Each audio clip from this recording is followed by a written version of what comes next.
शेखर जी। माननीय सभापति जी, जय भीम। महामहिम राष्ट्रपति जी के अभिभाषण पर धन्यवाद प्रस्ताव पर बोलने को आपने मुझे अवसर दिया, इसके लिए मैं आपका आभारी हूं।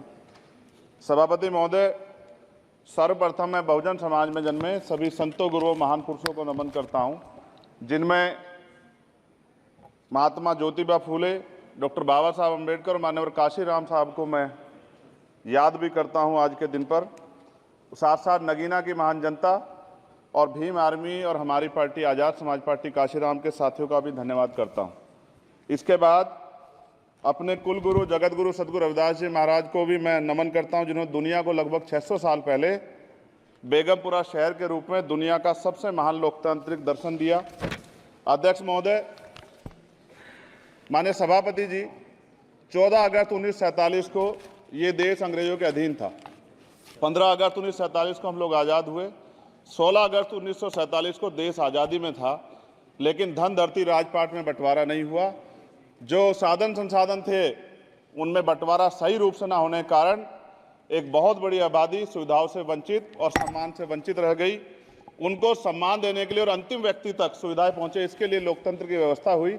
लेकिन आज़ादी के 70 साल बाद भी हम कहाँ खड़े हैं, इस पर ये चिंता का विषय है। मैं मानता हूं कि सामाजिक न्याय तभी होगा माननीय सभापति जी, जब जातीय जनगणना पूरी होगी और जातीय जनगणना कराई जाएगी और साथ साथ संख्या के आधार पर आरक्षण जो है वंचित वर्गों का बढ़ाया जाएगा। उसके साथ साथ जब राष्ट्रपति जी अभिभाषण पर बात रख रही थी तो उन्होंने शहरी और ग्रामीण क्षेत्रों के विकास की बात कही और ये भी कहा कि दुनिया में सबसे उत्तम शहर हमारे यहाँ बने। लेकिन माननीय सभापति जी, 70% आबादी तो गांव में निवास करती है, तो गांव की आबादी के बारे में भी सोचना होगा कि उनका जीवन कैसे बदले। माननीय सभापति जी, उच्च शैक्षणिक संस्थानों में बहुजन समाज के जो छात्र हैं उनके साथ कास्ट एट्रोसिटी हो रही है, निरंतर उनकी हत्या हो रही है। साथ साथ जो सरकारी कर्मचारी हैं दफ्तरों में, उनके साथ भी जो SC ST OBC और मुस्लिम और अन्य धार्मिक अल्पसंख्यक, उनके साथ भी माननीय सभापति जी जातिगत और धार्मिक जो है शोषण किया जा रहा है। इसलिए मेरी मांग भी है कि पुरानी पेंशन को भी अध्यक्ष जी बहाल किया जाए। जो कर्मचारी देश की सेवा में लगे हैं उनका भी सम्मान होना चाहिए। साथ साथ सभापति जी, भाजपा ने चुनावी लाभ के लिए सबका साथ सबका विकास के नारे दिए, जो खोखले हैं, क्योंकि 10 साल में दलित, पिछड़े, आदिवासी, मुस्लिम और अन्य धार्मिक अल्पसंख्यक जो अत्याचार हुए हैं वो किससे छिपे हुए नहीं हैं। ये गलत है, ये बंद होना चाहिए। सभापति महोदय जी, महामहिम राष्ट्रपति जी के अभिभाषण में निजी क्षेत्रों में SC ST OBC को रिजर्वेशन देने का कोई उल्लेख नहीं हुआ है, जो कि आज चर्चा का विषय, क्योंकि 98% प्राइवेट सेक्टर है, 2% सरकारी सेक्टर है, तो 98% प्राइवेट सेक्टर में भी हमारी हिस्सेदारी की बात होनी चाहिए। माननीय सभापति जी, आशा कार्यकर्ताओं, आंगनबाड़ी वर्करों, भोजन माताओं के वेतन वृद्धि पे भी कोई उल्लेख नहीं हुआ है, वो भी अभी नंगे, उन पर भी सोचना पड़ेगा। माननीय सभापति जी, जिस क्षेत्र से मैं चुन के आऊँ नगीना से, वो बहुत पिछड़ा क्षेत्र है। उस क्षेत्र में कोई विशेष आर्थिक पैकेज नहीं दिया गया, रोजगार की सेवाएं नहीं है, नौजवान पलायन करता है। IIT, IIM, एम्स, केंद्रीय विद्यालय आदि शिक्षा में और चिकित्सा संस्थानों की स्थापना होनी चाहिए, जो कि नहीं है। और माननीय सभापति जी, मानसून सत्र आ गया है, मेरा क्षेत्र बाढ़ से बहुत प्रभावित है, इसलिए मैं आपसे आग्रह करूंगा कि वहां के लोगों को बाढ़ से निजात दिलाई जाए। माननीय सभापति जी, चीन हमें आंख दिखा रहा है और लगातार हमारे देश की सीमाओं में घुसपैठ कर रहा है, इसलिए अग्निवीर योजना को हटाकर पुनः सेना भर्ती शुरू की जाए और साथ साथ भारत की सबसे प्राचीन व बहादुर रेजिमेंट में से एक चमार रेजिमेंट को पुनः बहाल करा जाए, ऐसा भी मेरा आपसे आग्रह है। माननीय सभापति जी, पिछले सारे प्रधानमंत्रियों ने मिलकर जितना कर्ज लिया है उससे दुगना कर्ज हमारे वर्तमान के प्रधानमंत्री जी ने लिया है। किसान अगर अपना कर्ज माफ कराने के लिए जाता है तो लाठी झेलनी पड़ती है, जबकि सरकार ने धन्ना सेठों का 15 लाख करोड़ रुपया माफ किया है।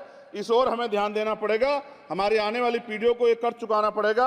माननीय सभापति महोदय जी, किसानों को MSP की लीगल गारंटी तथा किसानों का कर्ज माफ होना चाहिए।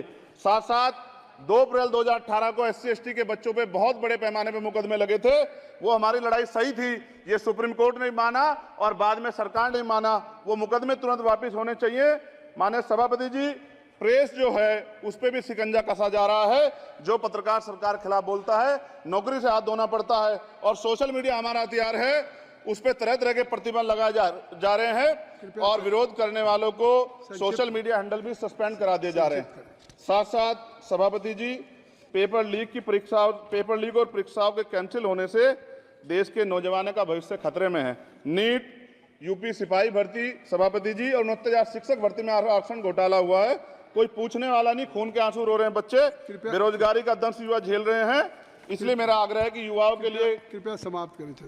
माननीय सभापति जी, मैं पहली बार बोल रहा हूं, आप कहेंगे मैं बैठ जाऊंगा, मैं आपकी बात, मैं संवैधानिक मर्यादा का पालन करूंगा, मगर हम तो माननीय सभापति जी सुन ही रहे हैं। आप बोलिए, 1 मिनट। धन्यवाद। एक मिनट और बोलिए। अध्यक्ष सभापति जी, नारी सम्मान की बात करने वाली सरकार, हमने मणिपुर देखा सर, हमने पहलवान बेटियों का हर्ष देखा सर, और हमने सर हाथरस की बेटी का हर्ष देखा सर, और हाथरस के परिवार को जो वादा किया था सरकार ने वो भी पूरा नहीं किया। और महिलाओं में भी, स्पेशली दलित, पिछड़े और मुस्लिम वर्ग की, आदिवासी वर्ग की महिलाओं के साथ आज भी एनसीआरबी का डाटा कहता है सर जो जुल्म हो रहा है वो सहनीय नहीं है सर। साथ साथ कोविड में तैरती, हमने कोविड में बहुत सुना सर, कोविड में तैरती लाशें भी गंगा में हमने देखी है सर, और मजदूरों का हाल भी हमने देखा है। सभापति जी, बस सब समाप्त कर रहा हूं। नोटबंदी पे छोटे मजले उद्योग की जो कमर टूटी वो भी हमने देखी है। सभापति जी, शैक्षणिक संस्थानों, विश्वविद्यालयों में, चिकित्सा संस्थानों में ओबीसी एसटी के योग्य अभ्यर्थी को एनएफएस करके जिस तरह निकाला जा रहा है, लेटरल एंट्री करके जिस तरह हमारे रास्ते बंद किए जा रहे, ये भी हम देख रहे हैं सभापति जी। साथ साथ मेरा ये कहना है सर, ये सबका इशू है कि प्राइवेट कर्मचारी सर और सरकारी भी कई जगह पे 8 से ज्यादा घंटों से काम करते हैं और उनको जो सर उचित वेतन भी नहीं मिलता, तो न्यूनतम वेतन 20,000 रुपए तय हो और 24 घंटे की ड्यूटी। उदाहरण के तौर पे यूपी पुलिस सर बहुत पूरा काम करते हैं वो लोग, वो राज्य के विषय हैं। आप सर मैं आपके राज्य सरकार के लिए भी आपके संज्ञान में डाल रहा हूँ विषय सर, पुलिस सब जगह है सर, लेकिन सवाल ये है सर, बहुत पसीना बातें हैं, 8 घंटे की ड्यूटी और वेतन विसंगति, बॉर्डर स्कीम से उनको जो बाहर किया जाए। माननीय सभापति जी, 1 मिनट चाहिए सभापति जी। राष्ट्रपति जी ने धर्म के बारे में बात की थी, राम मंदिर से पहले हमारे गुरुघर तुगलकाबाद का फैसला आया था राष्ट्रपति जी, वो सभापति जी अभी तक दिल्ली में स्थित सदगुरु रविदास जी महाराज का गुरुघर नहीं बना। साथ साथ सभापति जी, अपनी बात को खत्म करते हुए मैं आपसे कहना चाहता हूं कि जितना देश दूसरों का है सर, इतना हमारा भी है। हम मरने के लिए पैदा नहीं हुए, जो चाहता है हमारी हत्या कर देता है। मूछें रखने पे, घोड़ी पे बैठने पे, मटकी छूने पे हमारी हत्या हो रही है। क्या बदला है सर 70 साल बाद भी? दलित, पिछड़े, मुसलमानों पे हिंसा नहीं रुक रही है सर। मेरा आपसे संरक्षण के साथ ये आग्रह है कि इन घटनाओं को रोका जाए और देश किसी की बपोती नहीं है, देश संविधान से चलता है सर और संविधान से चलेगा। संविधान छेड़खानी बर्दाश्त नहीं की जाएगी सर। धन्यवाद।